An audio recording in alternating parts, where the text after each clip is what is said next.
So we're coming over to Auntie's house,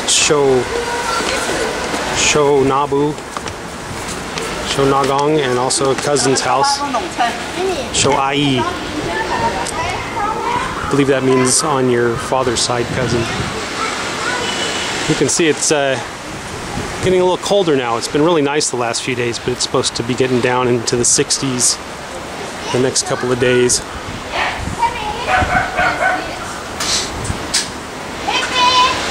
Okay, won't take you into somebody's house.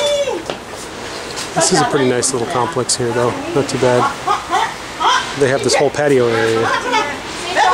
Sweet. And we're over here with Nagong. They made lunch for us, and it's pretty awesome. We've got some lamb right here, and some sauce, and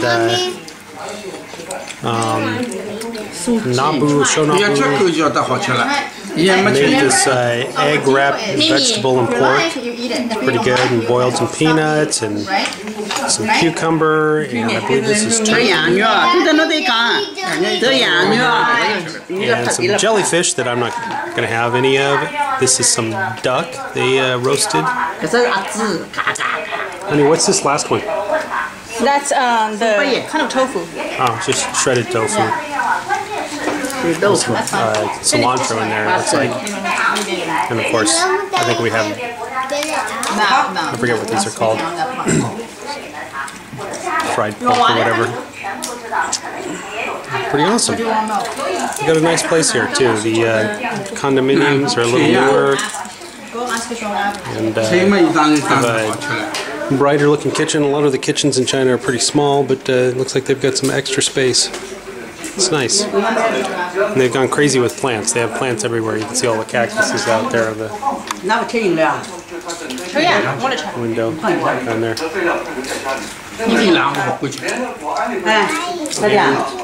Unlike most American families, they have a chair for their dog to sit at the table. Just finished our lunch. It's pretty awesome. I also made some homemade wonton soup. It's pretty good. I gotta say, they know how to eat. I can't say this is the standard for Chinese, most Chinese people living at this level, eating this well, like, living in these condos. There's nicer condos, but this is pretty nice. And I think the standard of living for the average Chinese person is not this good. When China changed to a more capitalist type of society, they're still communist, but it's kind of a mix now. A lot of the people who already had, pretty stable government jobs kind of got rich. They, for instance, Nagong, not Nagong, the uncle, my wife's uncle that's living here, was working in like the heating industry, the air conditioning and heating industry for big buildings, and it was a government job. But after the government changed to like a capitalist government, they basically said, okay, you've been doing that, this is your company now.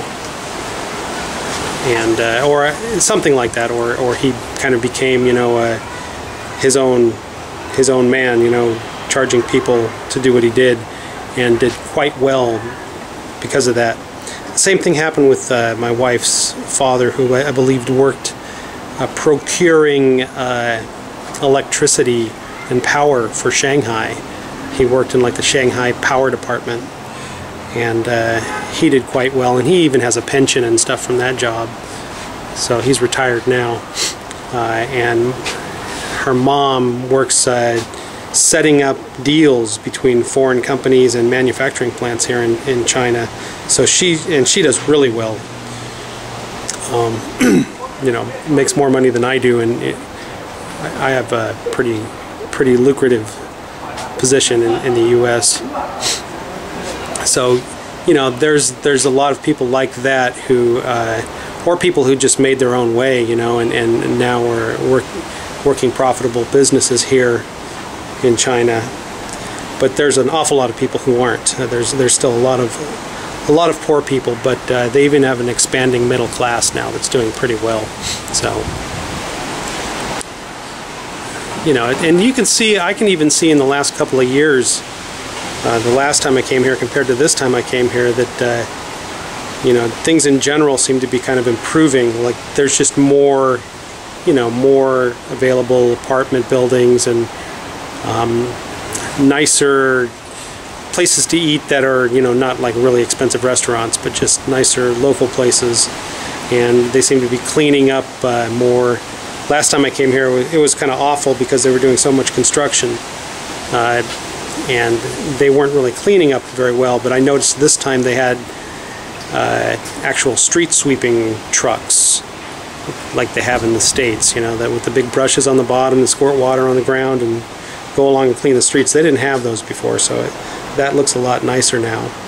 And even some of the rivers and waterfronts that used to be pretty nasty, they're cleaning those up.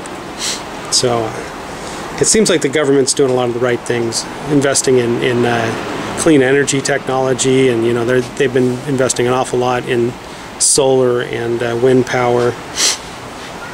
Although they still use an awful lot of coal, but there's so many people to supply power to.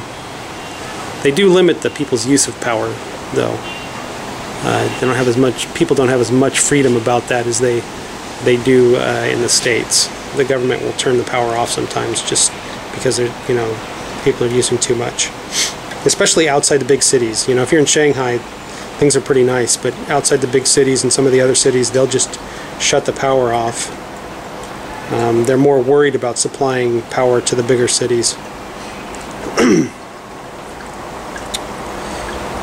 But anyway, that was a pretty nice lunch, and we're getting ready to go over and pick up our glasses. I think it was $50 a pair because we decided to get some of the nicer, lighter glasses that, you know, aren't so heavy on your face. So